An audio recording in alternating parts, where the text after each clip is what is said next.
Not me.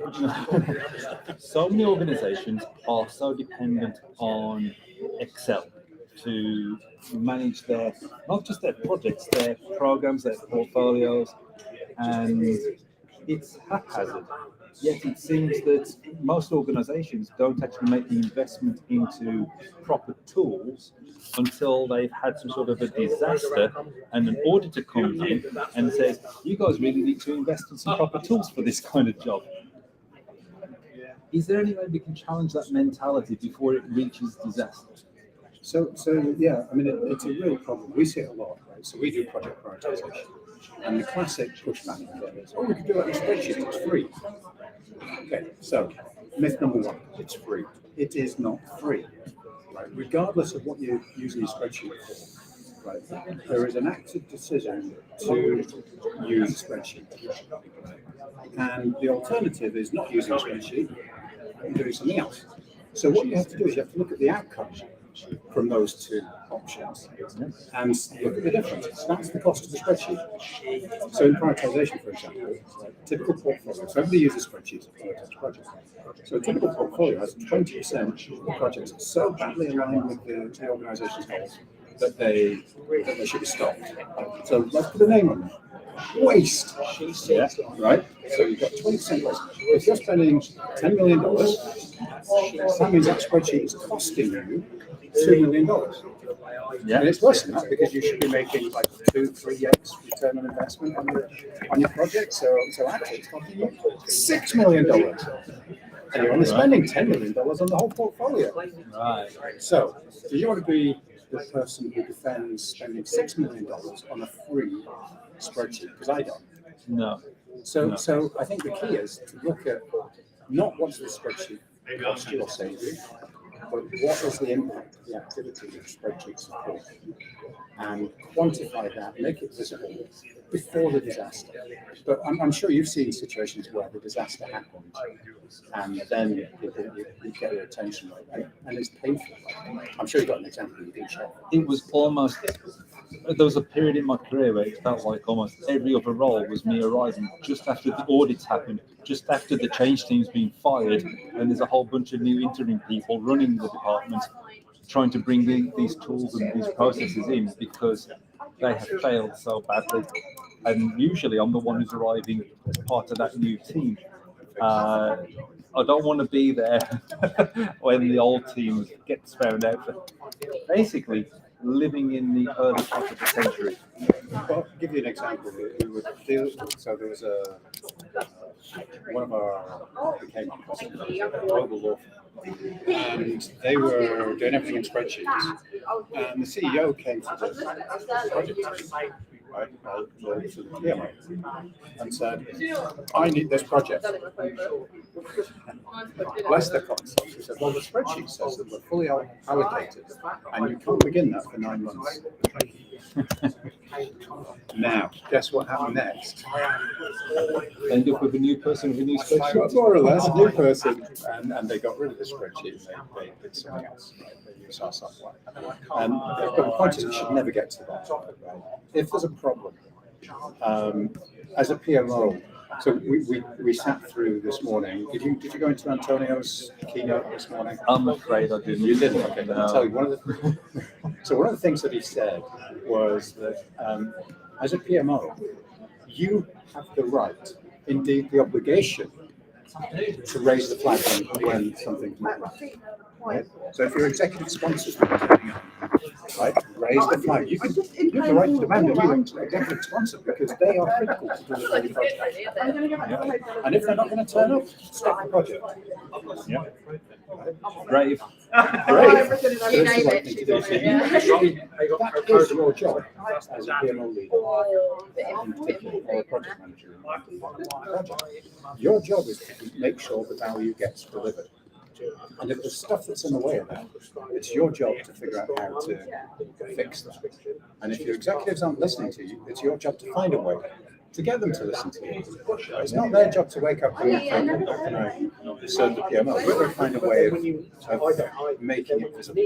So maybe there'll be some pre-quake activity before the big one, right? So maybe you make that visible and say, look, you see this thing that went wrong and this thing that went wrong, and it cost us this much, and we had to delay the project by that much. Well, that's just a little one. And we're about to have a big one and fix this, right? Maybe you do something like that. Maybe you just do what I consider the exercise I did a minute ago, where dollar value on it. There's lots of ways that you can trigger that conversation. You have to trigger the conversation, and it's your responsibility to do it. I don't know. Do you agree with that? That's kind of a gutsy statement. I agree with it. I can imagine there are people out there watching though who will feel that puts them at some risk with either their immediate career, with their job opportunities, by being the person who essentially is being a little bit difficult, which is ironically the thing I'm always trying to encourage PMOs to be a little bit more difficult. Is there anything that you can say besides you are doing the right thing morally, ethically, that can help them? Is there a strategy they can employ? Throw three things out and we'll see if I can remember what all three are by the time I've said them. So number one is make sure you do your homework. Be super prepared. Spend a bunch of time, even with one of your colleagues, brainstorming what objections might they have, what questions might they throw at me. Be prepared. That's number one. Number two, humor. Use humor. Make it fun. Don't make it an argumentative discussion banging the table. Make it fun, right? At the show we're giving away little rubber ducks. Right? What's that got to do with it? Not a lot, to be honest. There are rubber ducks, and if you would like access to rubber ducks in the future, then you need to make sure you get a ticket as soon as possible, because this event's sold out, and that's why you don't have a rubber duck right now. There you go. I told you I'd forget the third one before we got there, so I have. There we go. Never mind. It'll come to me, and then I'll interrupt Stuart. This is the benefit of live TV. Yeah, this isn't rehearsed, I have to tell you. No, it's not. But humor works hugely, as does food, by the way. If you want to break the ice, you want to get something going, walk in with lollipops or a muffin or something like that. I'll just kind of add on to the humour part there in terms of communicating from a PMO about how something should be done. What I have found to never ever work, and in fact has counterproductive outcomes, is to go in and say, this is best practice. Because honestly, decision makers don't seem to care. They think then you're some sort of a theory junkie academic rather than someone who's working in the real world, and they think you're talking about best case scenarios, and it's unrelatable to them.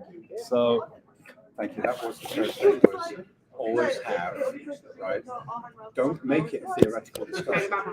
Always have a plan. Right? So when they say, what would that look like?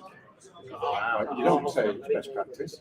You say, okay, today we have this problem. If we don't address it, this catastrophe happens. yeah. There is a solution. We'll know that's beginning to work when this happens. And eventually we'll get to the stage where the world's wonderful. Right? Have that story before you walk in and rehearse it so that you can paint that picture. So you're not talking about best practice. And I'm guilty of doing that because our product's based on all this research. Right? You learn the hard way, don't you? Yeah. You really do. But people buy stories, right? So they buy humor and they buy stories. So be ready with the story, help them understand, that there is a beginning, a middle, and an end to the story.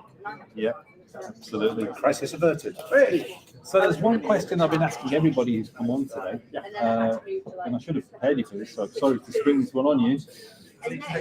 Stuart.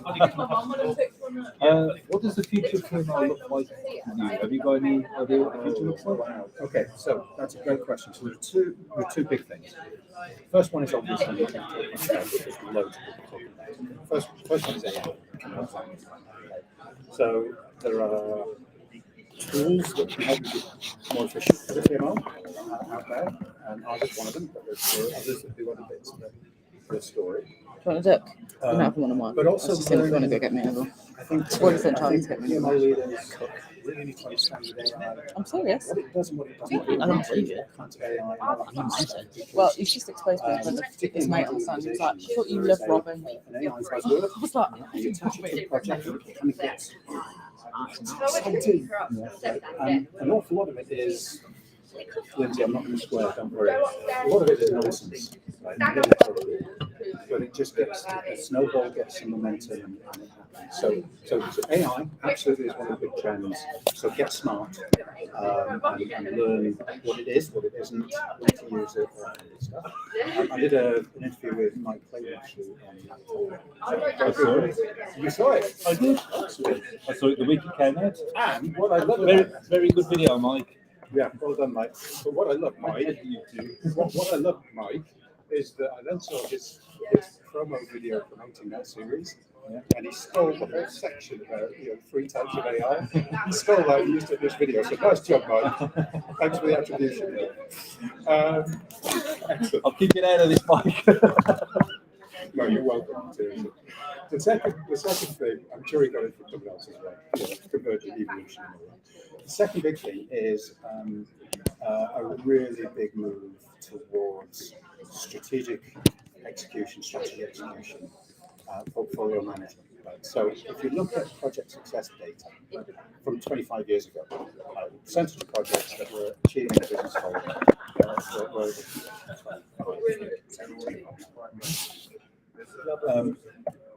and that.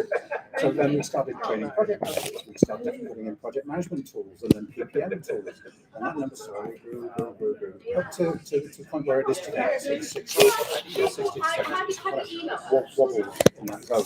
We've been wobbling in that zone for 15 years, right? And I hate to tell you, but that's not good enough. 65, 60 to 70%. It's not good enough. If you got in your car in the morning to drive to work, and the car only got you there 70% of the time, right, you would do something about it. You'd either fix it or get rid of it. And frankly, a lot of executives are in a position where they're looking at the PMO and say, will you either fix it or you're out? Yeah, right? Because you're just not doing what you need to be doing. Yeah. And so how do you fix it? And the answer is that you start to focus on the portfolio level and strategic execution level.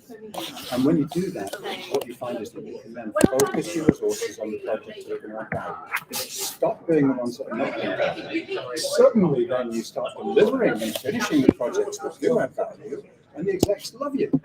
Right? And so I think that's the big one. And when you do that, again, I did some research. When you do that, you do it consistently.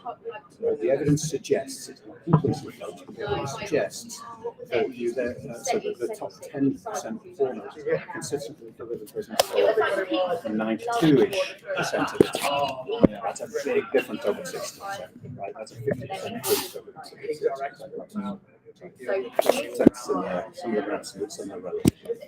It's a big difference. So and over the last year and a half, 2 years, we've seen a huge shift from people looking at prioritization. There's been something to fix a tactical problem in the project, and looking at it as being really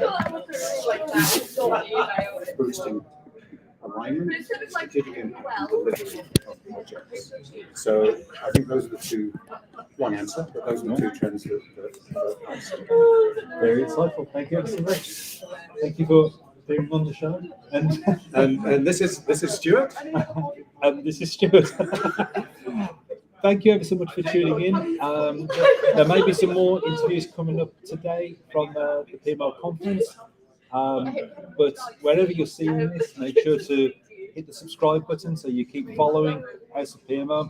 Make sure to like the video. And I've got to say, right, not only is the content great, not only is the company great, right, but when Lindsay and Eileen put these on, the food is great, the pub is great afterwards. So this is the event to come to.